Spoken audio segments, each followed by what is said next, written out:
ang mga kwento ng pag-ibig, kwento ng buhay at kwento ng pag-asa dito sa Barangay Love Stories. Love Stories.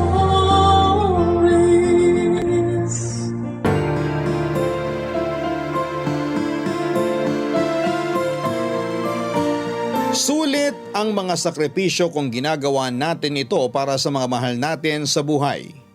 Sila ang magsisilbi nating inspirasyon at motibasyon para mas tumibay pa ang mga paparating na hamon. Ikaw kabarangay, sino ang naging inspirasyon mo para maging matapang ka sa mga hamon sa buhay? Dear Papa Dudut, mapagpalang araw po sa inyo at sa mga kabarangay natin at tulad kong loyal listener ng Barangay Love Stories. Ako po si Mateo, 33 years old, taga Maynila. May-ari po ako ng poultry supply shop at laundry shop sa lugar namin. Yun po ang mga negosyong minamanage ko na naipundar ko noong nag-OFW ako sa Japan. Ilang taon na rin ang nakakalipas. Kasama ko po rito na naninirahan sa Maynila ang misis ko at magdadalawa na po ang anak namin. Papadudod kung babalikan ko ang aking nakaraan, masasabi ko po na malayo-layo na rin ang narating ko. Hindi na kami nagigipit ngayon. May ipon na kami sa bangko, may insurance at nakapagpundar ng mga ari-arian na. Noong kabataan ko kasi ay mahirap po talaga ang pamumuhay namin. Naranasan po naming tumira sa sementeryo. Yung bahay namin ay gawa sa pinagtagpi-tagping plywood. Lona at yero ay nakatungtong sa ibabaw ng mga nicho. Noong pinaalis kami doon ay nakipagsiksika naman kami sa squatters area. Ang tatay ko po ay nagtatrabaho sa junk shop. Si nanay naman ay nagtitinda ng mga lutong ulam na nilalako niya sa lugar namin. Pero hindi po yun madalas. Mas maraming beses kasi na hindi bumabalik ang puhunan niya dahil ipinapautang niya ang kanyang paninda para lamang maubos. Tapos ay nahihirapan na siyang maningil. Masipag po ang nanay ko kaso'y medyo malabo ang mata. Ganon pa man ay hindi yon nakahadlang sa kanya para tulungan niya si tatay na kumita ng pera para sa aming pamilya. Panganay po ako at meron akong nakababatang kapatid na babae, si Stella, na medyo sakitin. Kahit ganoon ang buhay namin ay punong-puno po ng pangarap ang batang ako. Kahit mahirap kami, hindi naman yon naging hadlang sa kagustuhan ng mga magulang namin na igapang ang pag-aaral namin. Kung tatanungin ninyo ko kung ano ang paborito kong alaala noong kabataan ko, yon ay ang mga pagkakataon na tinutulungan ako ni tatay na gumawa ng saranggola, Papa Dudut.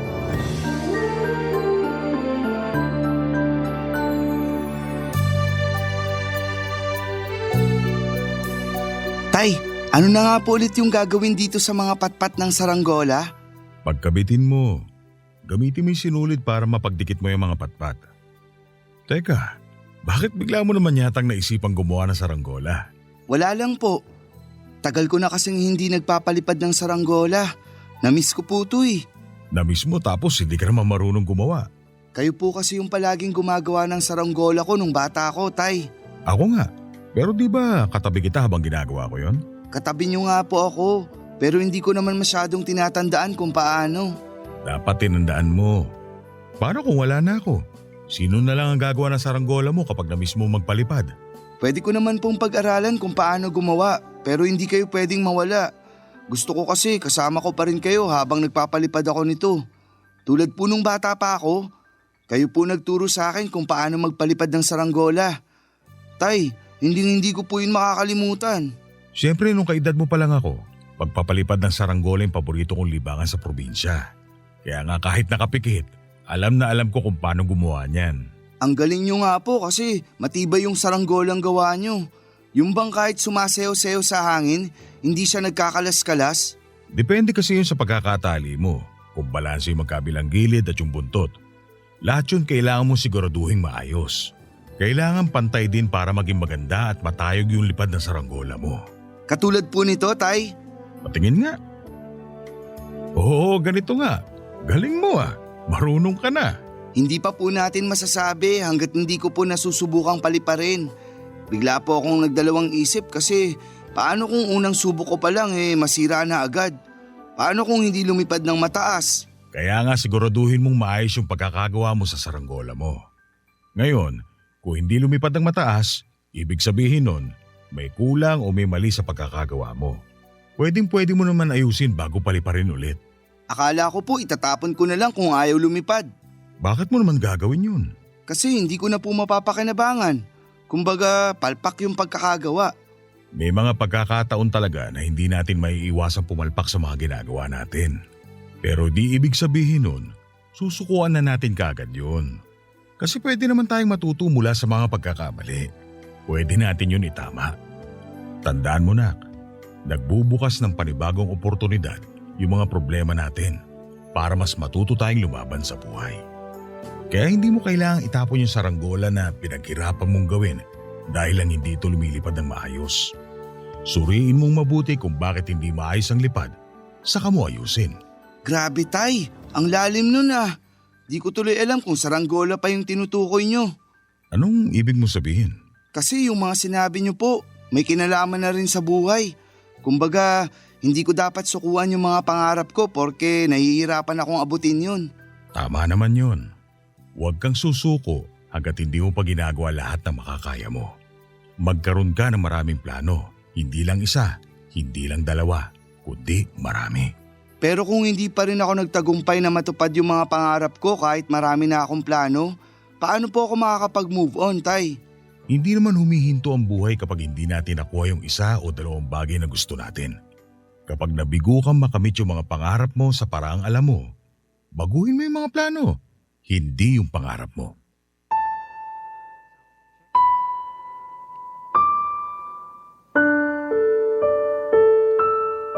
Bata pa lamang ako, libangan ko na po talaga ang magpalipad ng saranggola.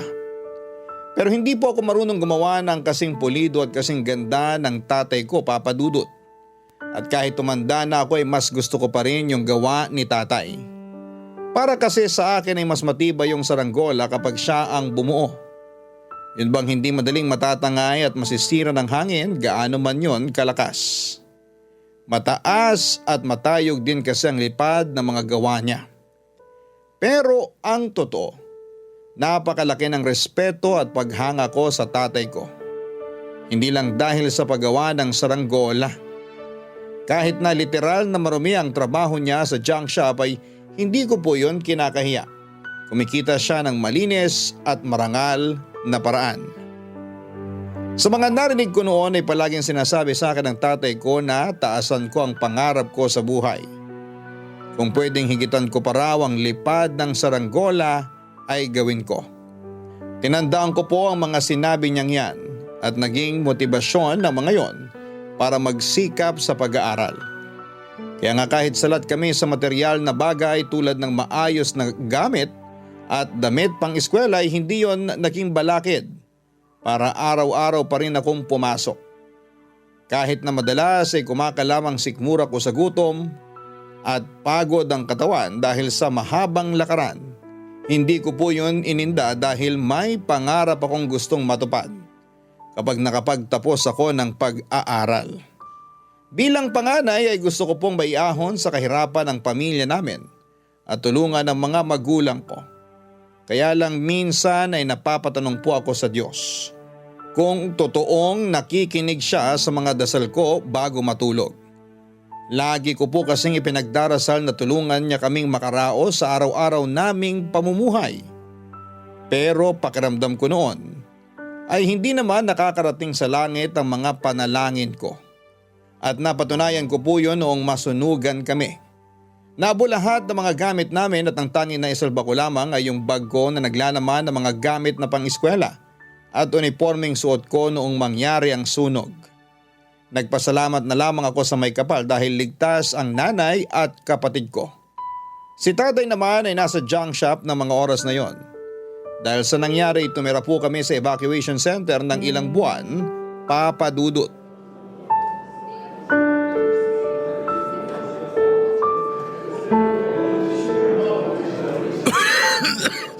Mahal, Wala na yung ubo mo ah.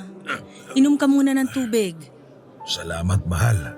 Kamusta na pakiramdam mo? Ayos naman ako. Huwag ka na masyado mag-alala. Huwag mag-alala. Mukhang masama na yung ubo mo. Tay, Oh, Mateo. okay lang po ba kayo?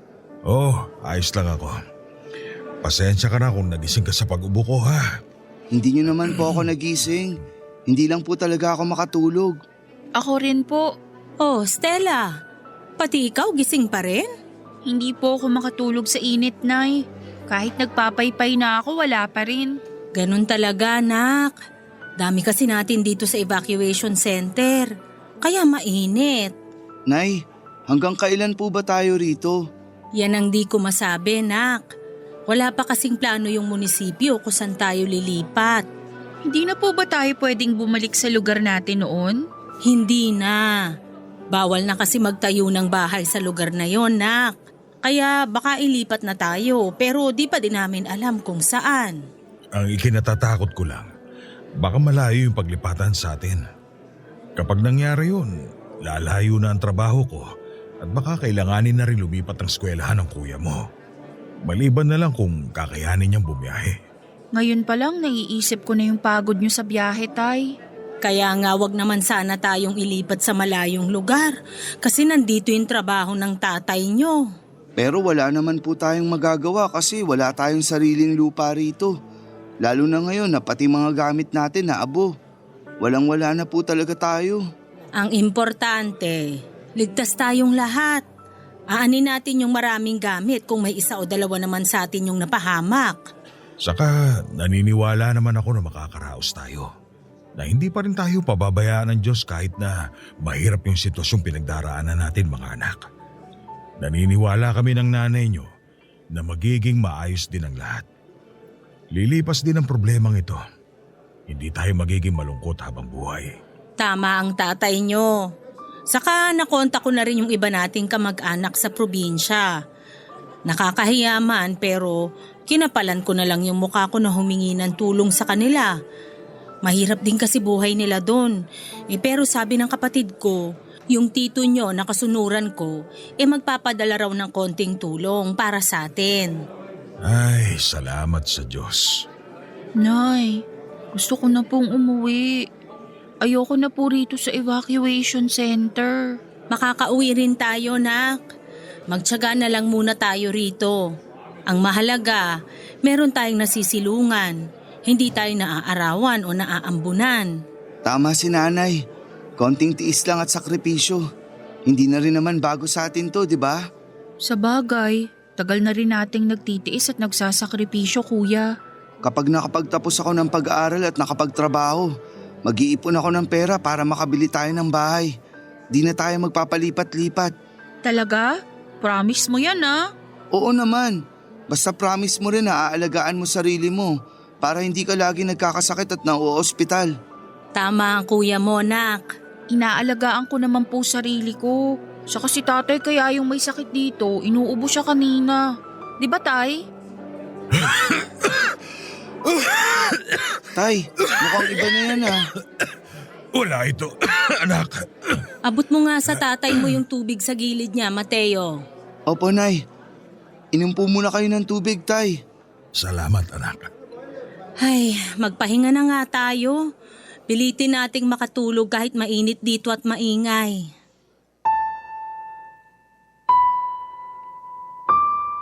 Lumala po ang ubo ni tatay hanggang sa mauwi yon sa pulmonya. Nang mga panahong yun wala kaming kapera-pera kahit man lang sana pambili ng gamot sa ubo niya. Kung tutuusin ay kulang na nga ang kita niya para sa pangkain namin tapos ay natigil pa siya sa pagtatrabaho. Kaya wala po talaga kaming mapagkukunan noon, Papa Dudut.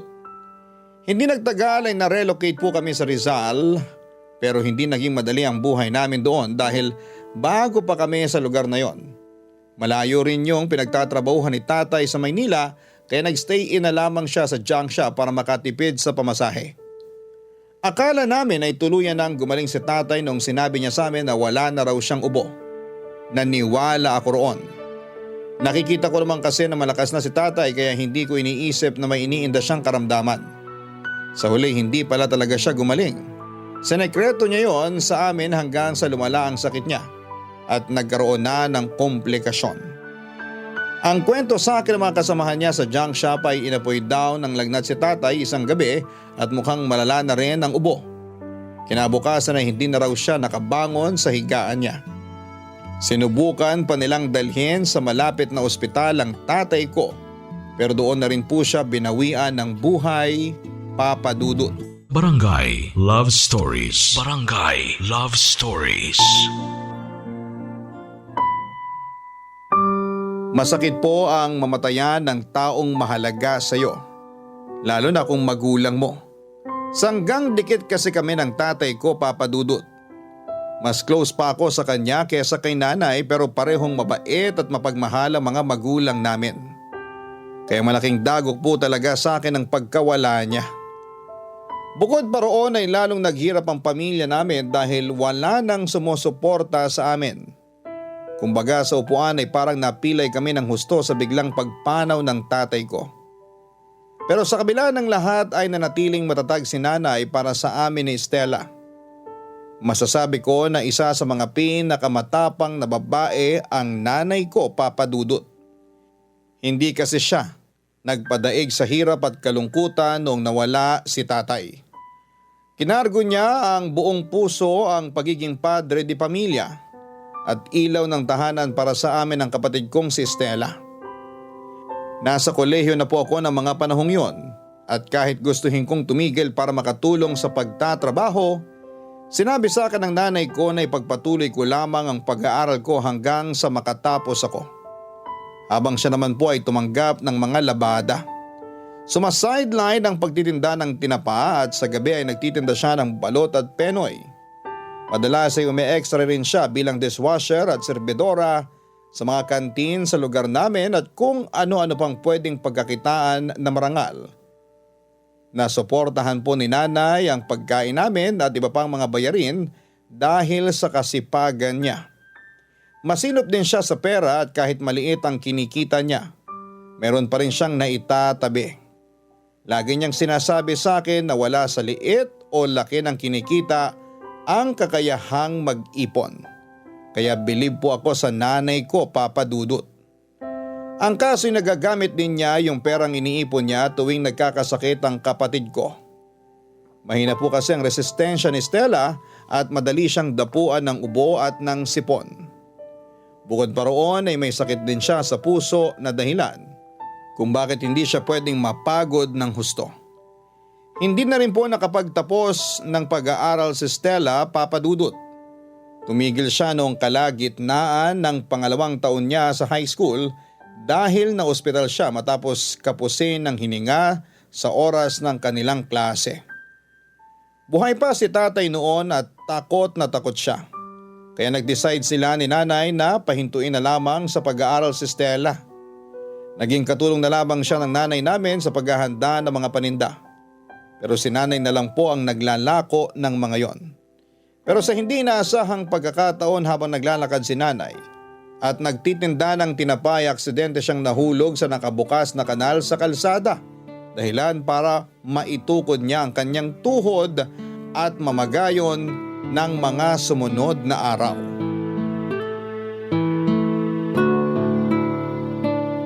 Nay, dahan-dahan lang po.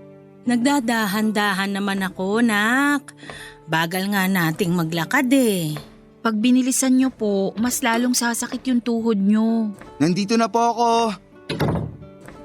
Nay, ano pong ginagawa niyo? Baka mapano pa kayo niyan. Tutulungan na kita, Stella. Sige kuya, salamat. Nagpatulong lang ako na umupo sa may hapagkainan para sama-sama tayong makakain, nak. Sige po, daan-daan po kayo paghakbang. Ayan, ayos po yan. Tama po, daan-daan lang. Upo na po kayo, Nay.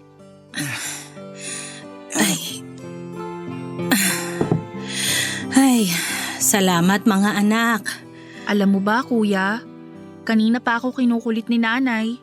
Gusto raw niya kumain sa mesa para sama-sama tayo. Sakto raw kasi pauwi ka na galing sa school. Totoo ba yun, Nay? Oo, Pero ano namang masama doon?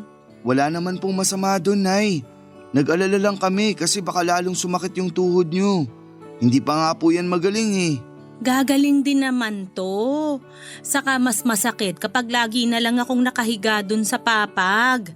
Saka namimiss ko na rin kayong kasabay kumain, kaya hayaan nyo na lang ako. Hindi ka talaga mananalo kay nanay, kuya. Sabi ko nga, Upo ka na rin, kuya. Sakto, nakahain na ako. Magdasal na muna tayo bago kumain. Huwag pa rin nating kalimutang magpasalamat sa Panginoon para sa mga biyaya na binibigay niya sa pamilya natin. sige po, Nay. Ako na po yung magdarasal. Salamat po, Panginoon, sa pagkain na nasa aming hapag. At salamat din po sa mga biyaya na patuloy niyong pinagkakaloob sa aming pamilya. In Jesus' name, Amen. O, kain na tayo. Nak, bigay mo sa kuya mo yung tiyan ng bangus ha. Paborito niya yan. Si nanay talaga. Paano naman po ako? Halata tuloy na may paborito kayo. Ano? Hindi totoo yan, nak ha? Akala ko ba mas gusto mo yung ulo ng bangus? Kaya nga pinabibigay ko sa kuya mo yung tiyan eh.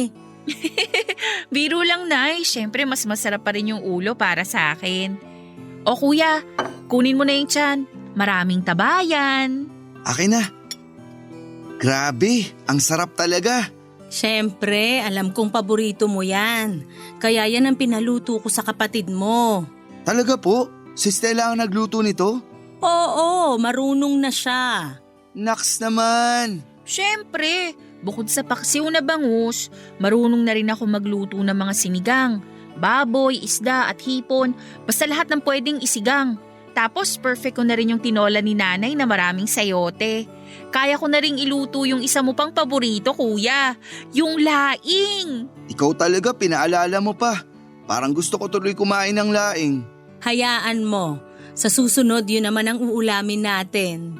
Sabi na nga ba si kuya talaga paborito mo, Nay eh. Pareho ko kayong paborito. Siyempre, pareho ko kayong mga anak eh. Yung kuya mo, masipag sa pag-aaral. Ikaw, masipag sa mga gawaing bahay. Tapos inaalagaan at binabantayan mo rin ako. Laking pasasalamat ko talaga sa Panginoon kasi kayo yung mga naging anak namin ng tatay nyo. Bigla ako tuloy na miss si tatay. Ako rin. Napanaginipan ko nga siya nung nakaraang gabi. Kinakamusta niya tayo tapos sinabi niya sa akin na magsikap daw ako sa pag-aaral ko. Sana mapanaginipan ko rin siya. Yung tatay niyo talaga, kahit nasa kabilang buhay na, kapakanan pa rin natin yung iniisip. Kaya nga po sinabi ko sa kanya na magsisikap ako sa pag-aaral para kapag nakapagtapos ako, matutulungan ko na kayo, Nay. Hindi niyo na po kailangang bumalik sa paglalako ng balot at penoy, tsaka ng tinapa kapag gumaling ang tuhod niyo. Natatakot na ako maaksidente kayo ulit tulad nung nangyari sa inyo. Tutulungan pa rin naman kita sa paghahanap buhay kasi nanay niyo pa rin ako. Pero saka mo na yun isipin kasi sa ngayon, pag-aaral mo muna yung pagtuunan mo ng pansin. Kita mo naman, di ba? Pinapaalalahanan ka na rin ng tatay mo sa panaginip kaya dapat sundin mo yon, anak. Oo nga, kuya. Baka kasi multuhin ka ni tatay. Huwag naman ganun. Takot ako sa multo, kahit si tatay pa yun. Ikaw talaga, Stella? Kung ano-ano yung sinasabi mo. Awang-awa ako sa nanay ko lalo na nung ininda niya yung aksidente. Sa ilang araw niya kasing pagpapahinga, pakiramdam niya ay nawala na siya ng silbi. Ganun po talaga siguro kapag sanay ang katawan sa pagtatrabaho. Kulang na lamang ay gawin niya ang araw ang gabi para tuloy-tuloy pa rin ang pagkita niya ng pera. Kaya nga nagigilty po ako kasi wala akong magawa para tulungan siya, Papa Dudut. Naiinis din ako noon dahil gustong-gusto ko nang graduate para makapagtrabaho pero ilang taon pa ang kailangan kong bunuin sa kolehiyo. Aminado akong nakakainip yon at mas nadagdagan pa yung nararanasan kong pressure nang lalong humina ang paningin ni nanay dahil sa sakit niyang diabetes na pinalala ng stress at komplikasyon. Hindi na rin siya nakapagtrabaho dahil naging sakit na rin siya, Papa Dudut. Doon ako nagpasyang huminto sa pag-aaral para magtrabaho. Kahit na ayaw ni nanay at kahit na masakit sa loob ko ay Isinantabi ko po ang pangarap nilang makapagtapos ako ng kolehiyo. Para sa akin mas importante yung makatulong ako na may bigay ang pangangailangan namin kaysa unahin ang ibang bagay. Naniniwala naman po ako noon na pwede ko pang balikan ang pag-aaral kapag nakaluwag-luwag na kami. Naiintindihan naman po yun ng nanay ko at hindi na rin siya kumontra pa. Agad ako nag-apply sa call center ng mga panahong yon at maswerte naman akong natanggap. Nagsimula na ako magtrabaho at kumita ng pera, Papa Dudut. Pero hindi pa rin naging madali ang pagdadala namin sa buhay, lalo na't sapat lang sa pangangailangan namin ang sinusweldo ko, Papa Dudut.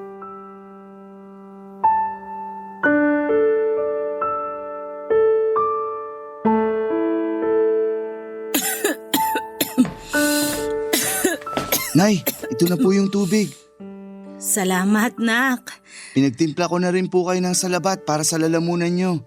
Lagay ko na lang po muna rito. Mainit pa po to, Nay. Sige, iinumin ko maya-maya. Kumusta na po pakiramdam nyo, Nay? Ito, bumubuti na. Magaling na tagapag-alaga yung kapatid mo, kaso nahawaan ko yata. Siya naman yung nilalagnat. Ay, kasalanan ko talaga yun, nak. Ay, magiging okay din po si Stella. Napainom ko na siya ng gamot at magana naman siyang kumain. Huwag niyo na pong sisihin sarili niyo, Nay. Hindi ko lang mapigilan kasi parang ako yung nagdadala ng malas sa pamilya natin. Ho? Bakit niyo naman po nasabi yan? Kasi kung hindi sana na disgrasya tong tuhod ko, maayos pa ako nakakapagtrabaho ngayon. Mas nakakapagtinda sana ako ng maayos. Ay, kaso hirap na ako maglakad ng malayo kaya hanggang dyan na lang ako sa labas ng bahay. Mas madali kasing mauubos yung paninda ko kung ilalako ko dito sa barangay natin, nak. Pero ang mahalaga, nakakapagtinda pa rin po kayo. Ang sipag-sipag niyo nga po eh. Mas gusto niyo na lagi kayong may ginagawa kahit di pa masyadong magaling yung tuhod niyo. Kaya sana, wag niyo pong isipin na malas kayo. Wala pong ganun sa pamilya natin. Gusto kasi kitang tulungan. Ayoko na ikaw lang yung sumasalo sa mga gastusin natin sa bahay. Hindi naman ikaw yung magulang kundi ako. Alam ko naman po yun, Nay. Pero minsan kasi sumusobra din yung kasipagan nyo. Kaya nagkakasakit po kayo tulad niyan. Naiinis lang ako sa sitwasyon ko, nak. Nay naman, nagkakaedad na rin po kasi kayo kaya dapat magagaan na lang yung trabahong ginagawa nyo. Hayaan nyo na po akong gawin yung mabibigat. Ako na pong bahala dun. Kayang-kaya ko yun kasi bata pa naman ako. Yun nga, bata ka pa. Dapat nag-aaral ka pa, hindi nagtatrabaho. Ilang taon na lang sana't gagraduate ka na, anak. Nalulungkot lang ako. Alam ko naman po yun, Nay. Pero hindi naman po ako nanghihinayang kasi kailangan nyo ako. Wala na po si tatay at ako na lang yung lalaki dito sa pamilya natin. Kaya hayaan nyo rin po sana ako na gawin yung parte ko. Huwag na po kayong malungkot.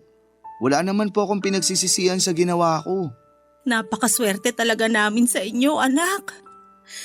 Ay, masaya ako na napalaki namin kayo ng maayos. Hindi niyo ako pinabayaan kahit di na ako kasing lakas ng dati. Lalo ka na. Alam ko naman na di biro yung sinakripisyo mo para matulungan ako sa mga gastusin natin. Pamilya na lang po natin yung meron ako, Nay. Kayo na lang po ni Stella yung kasama ko simula nung mawala si tatay. Kaya pinangako ko sa sarili ko na aalagaan ko po kayo. Lalo na kayo. Nay, kasi ayoko po mawala kayo sa amin. Nay, sa tingin nyo, makasarili po ba ako kung gugustuhin ko na makasama pa kayo ng mas matagal? Hindi naman yun pagiging makasarili, nak. Alam ko po kasi na napapagod na kayo. Naririnig ko po yung mga hikbi nyo tuwing gabi. Yung mga patago nyong pag-iyak. Alam ko po na namimiss nyo na si tatay pero sana po wag muna kayong sumunod sa kanya, Nay. Kasi kailangan pa po namin kayo ni Stella. Saka babawi pa po ako sa inyo. Oo, aaminin kong napapagod ako at umiiyak. Pero hindi ibig sabihin nun, gusto ko nang sumunod sa tatay nyo dun sa kabilang buhay. Mahirap nga yung buhay natin pero alam ko na makakaraos din tayo kapag naging masipag at matyaga tayo, nak. Kaya wag mo nang alalahanin yung tungkol sa bagay na yun. Lalaban ako at magpapagaling para hindi na madagdagan pa yung pag-aalala mo. Basta, Nay, magpagaling kayo ha. Pag maayos na yung pakiramdam nyo, wag na muna kayong bumalik sa pagtitinda kasi baka mabinat pa kayo. Ako na po munang bahala sa mga bayarin natin at pagkain dito sa bahay. Wala po akong hindi kakayanin para sa pamilya natin, Nay.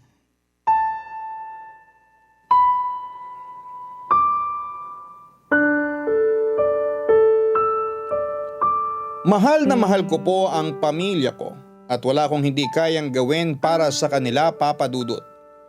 Ang nanay at ang kapatid ko po ang naging inspirasyon ko. Silang dahilan kung bakit kahit nakakapagod ay porsigido akong pumasok sa trabaho. Siguro'y ganun talaga kapag tumatanda ng isang tao. Nagkakaroon tayo ng mga responsibilidad at nababago nito ang mga prioridad natin. Pero sa kabila ng lahat, hindi nawawala yung pangarap ko. Pangarap ko pa rin kasing mabigyan ng maalwang pamumuhay ang pamilya ko. Kaya mas naging matyaga ako sa paghahanap buhay. Tuluyan ko na nga pong pinasan ng responsibilidad ni tatay bilang padre di pamilya. Ako na yung bumibili ng pagkain namin, gamot ni nanay at Estela. Ako na rin ang nagbabayad ng bills. Hindi ko na rin pinatanggap ng mga labada si nanay dahil madaling na siyang mapagod. Hirap na rin kasi siyang umupo at tumayo dahil sa injury niya sa kanyang tuhod. Plano ko po sanang ipacheck up noon sa espesyalista ang paningin niya. Kaya nag-ipon ako ng pera, ang kaso ay nagipit pa rin kami dahil sa isa na namang pagsubok, Papa Dudut. Barangay Love Stories. Barangay Love Stories. Papa Dudut, hindi pala pangkaraniwan ang paglabo ng mata ni nanay. Ang akala naman na ordinaryo lamang ay may bangungot na kaakibat pala. Nagtuloy-tuloy ang paglabo ng mata ni nanay hanggang sa tuluyan ang nawala. Nabulag si nanay dahil sa diabetes. Hindi namin alam na may diabetes pala siya, sa bagay ay wala naman kasi kaming pampacheck up noon. At hindi rin inabala ni nanay na magpa-check up sa mga center sa lugar namin dati. Kasi hindi niya inakala na magiging grabe. Nang mga oras na yon, pakiramdam ko ay pasang ko ng buong daigdig, Papa Dudut. Yun bang walang humpay ang Diyos sa pagbato sa amin ng mga pagsubok, pero hindi naman niya kami tinutulungan.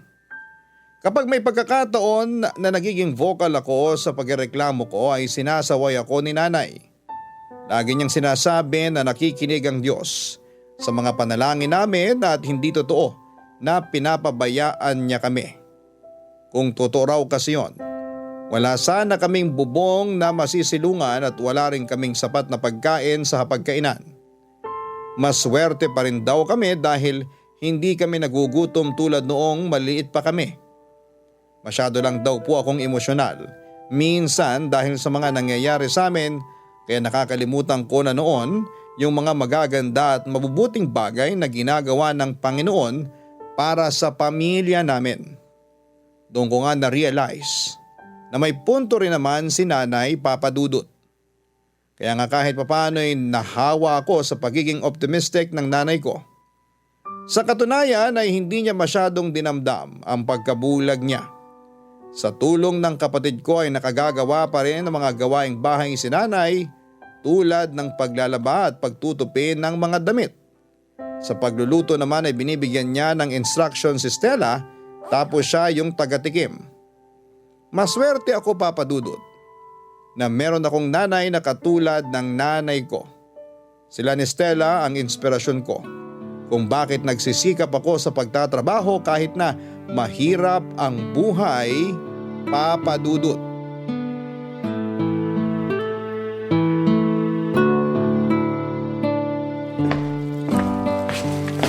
Nay, may pasalubong akong bibingka. Paborito niyo to, di ba? Oo, tagal ko nang di nakakakain yan, nak. Kaya nga inuwian tayo ni Kuya, Nay. Kuya, akin na. Hiwain ko tapos bigyan ko kayo ni Nanay. Nak, Parang ang tagal mo yatang nakauwi ah. Traffic ba? Lagi naman pong traffic, Nay. Pero bukod kasi sa dumaan pa ako sa tindahan ng bibingka, may pinuntahan pa po ako. Nakipagkita ako sa kaibigan ko dun sa may fast food malapit sa pinagtatrabahuan niya.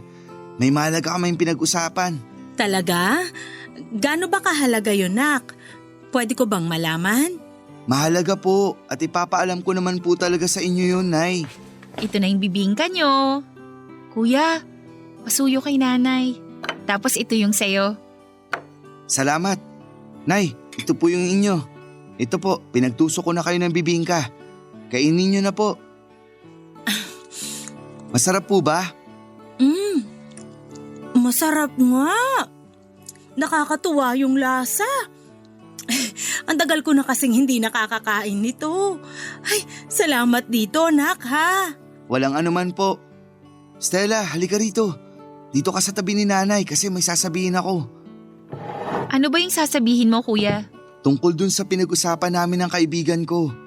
Ang totoo kasi, inalok niya ako magtrabaho sa abroad. Ha?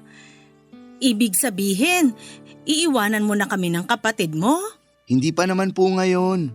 Kasi may training pa po kami na kailangang ipasa at may interview pa. Pero sinabi niya na hiring daw po yung agency na inaplayan ng kuya niya. Tinanong niya ako kung gusto ko raw sumama. Nung nakaraan kasi, nasabi ko na kung bibigyan ako ng pagkakataong makapag-abroad, hindi ko palalampasin yun. Siya po yung kasamaan ko dati sa call center na nag-resign tapos may planong mangibang bansa. Saang bansa raw, kuya? Sa Japan, factory worker. Malaki naman po yung offer na sweldo at per hour po ang bayaran. Gusto ko po sanang subukan, Nay. Kaso nag-aalala ko para sa'yo, Nak. Ang layo ng Japan, di ba?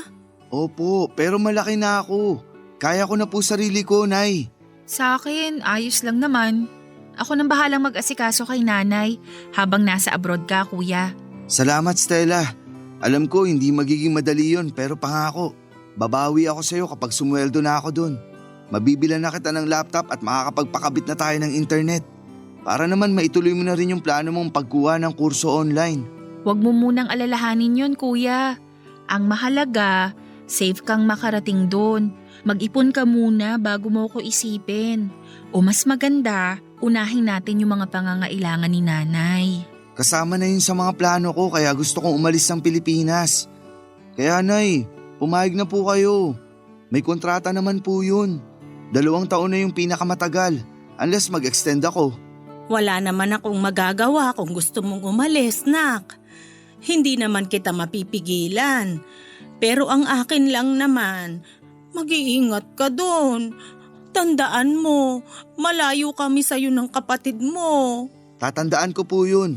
Lagi po ako mag-iingat. Magsimba ka pa rin kahit nandun ka na, ha? Opo, Nay. Tumawag ka pa rin sa amin ni nanay, kuya, ha? Kasi sigurado ako mamimiss ka niya agad. Oo naman. Gagawa ko ng paraan para lagi ko kayong makausap. Basta, tiis-tiis lang muna tayo. Magiging maayos din yung buhay natin at hindi na tayo magkakaiwalay ulit pagbalik ko. Salamat sa mga pagsasakripisyo mo sa pamilya natin, Mateo. Sana lagi kang pagpalain ng Diyos. Ipagdarasal ko rin lagi yung kaligtasan mo doon. Ay, mamimiss ka namin, Nak.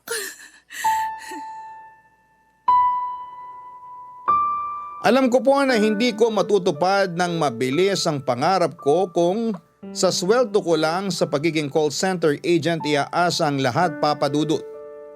Kaya nung nabigyan ako ng oportunidad na makapagtrabaho sa ibang bansa ay hindi ko na yon pinalampas pa. Masaya po ako kasi pinayagan ako ni nanay na mag-abroad kahit na mami-miss niya ako. At alam kong naramdaman din ni nanay yung takot ko. Kaya naniwala at nagtiwala na lamang siya sa akin na kakayanin ko yon. Hindi nagtagal sa edad na 21 ay nakalipad ako at napadpad sa bansang Japan para magtrabaho bilang factory worker.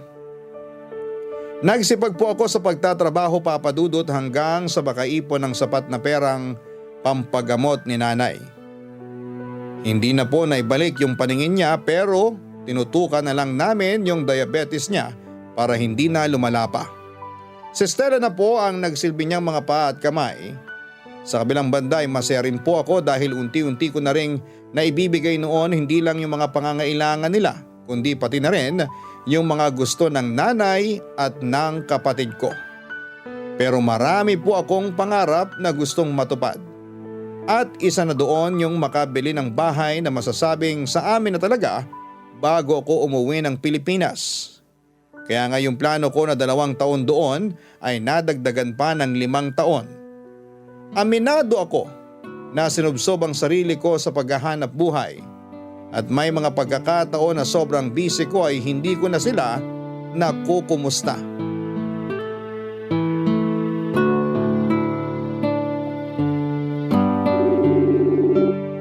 Ay, bakit kaya hindi pa sumasagot yung kuya mo?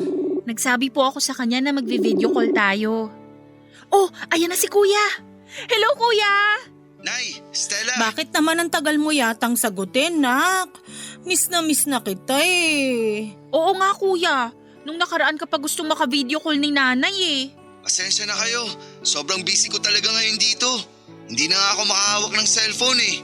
Ganun ba? Ang hirap naman nun. Pero nangako ka, nagagawa ka ng paraan para kahit papano magkatawagan pa rin tayo, nak. Oo nga kuya, ilang linggo ka nang busy. Marami pa namang kwento sa'yo si nanay. Sorry, okay? Alam ko naman yun. Hindi nyo na ako kailangan konsensyahin. Di ka naman namin kinukonsensya. Miss ka lang namin, lalo na si nanay. Ay, wag mo nang awayin yung kuya mo, nak. Ang mahalaga, nakausap na natin siya. Hindi ko po inaaway si kuya. Sinasabi ko lang po yung totoo. Kaya nga humingi na ako ng sorry, di ba? Hirap kasi sa inyo, di kayo makaintindi. Kayo na kaya magtrabaho rito. Sobra ka naman kuya.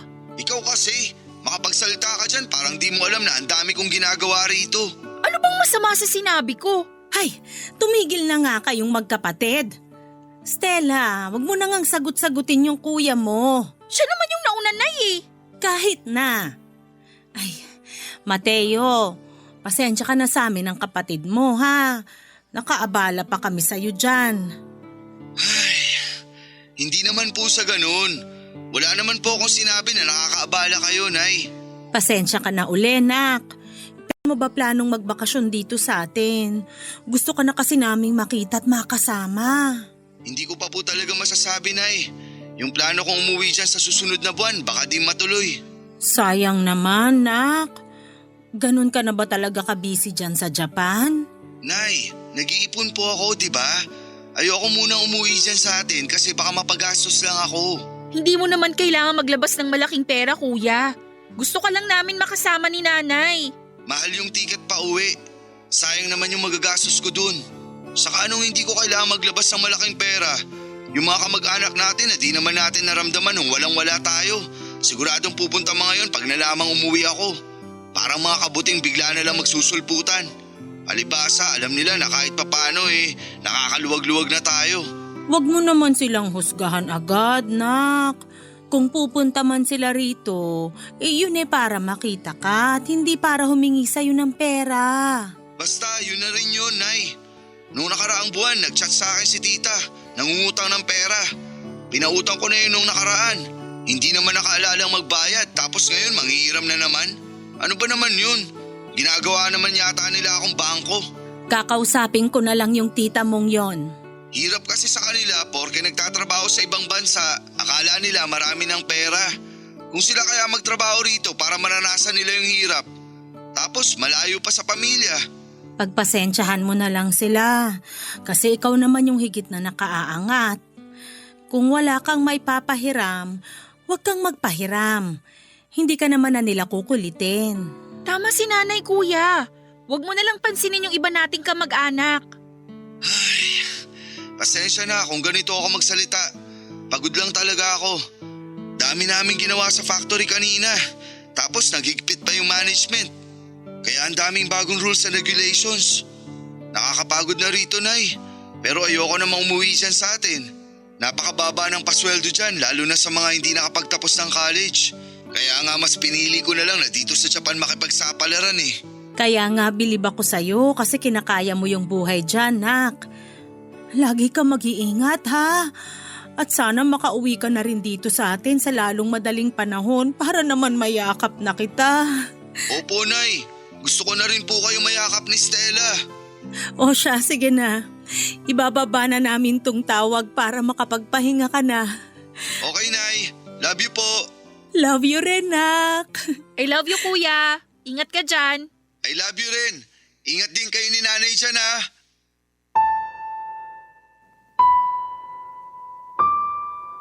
Papa Dudut, hindi ko akalain na hindi na pala kami magkikita ng nanay ko sa personal.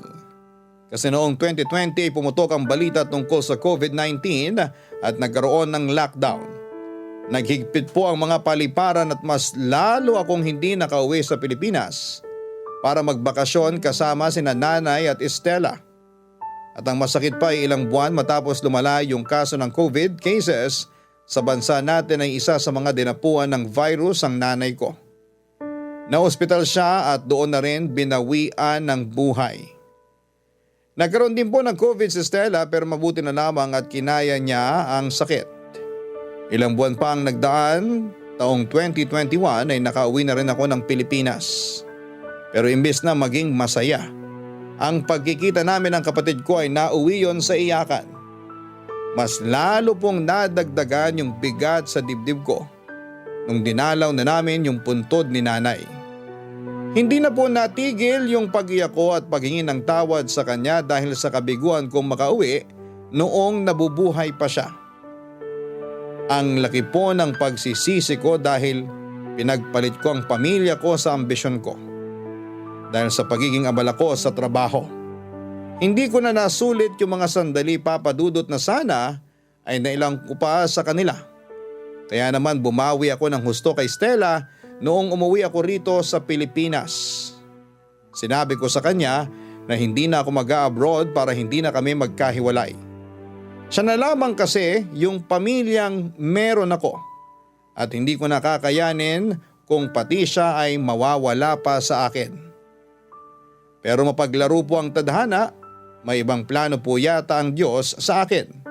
Matapos niyang kunin pati ang kaisa-isa kong kapatid, noong 2022, inatake sa puso si Stella.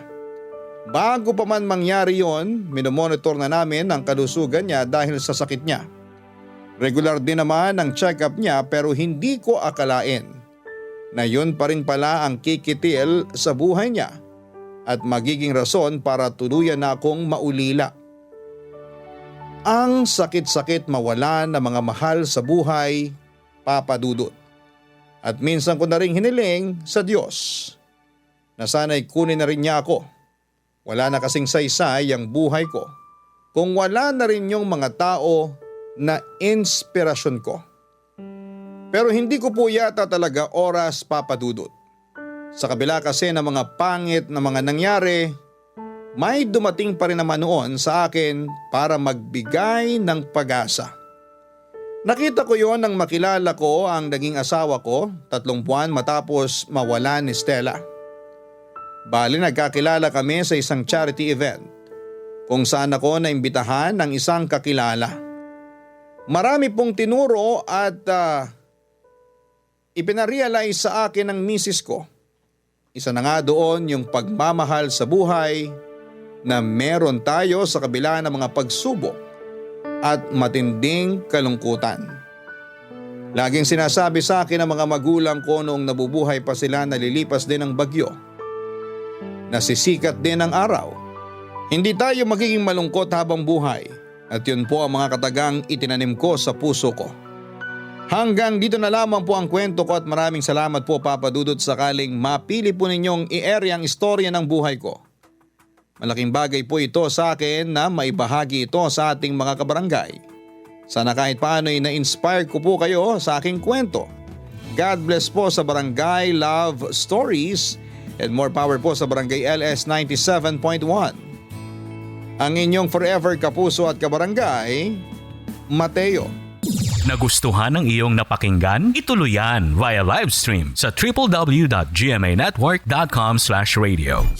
Barangay LS 97.1 Forever.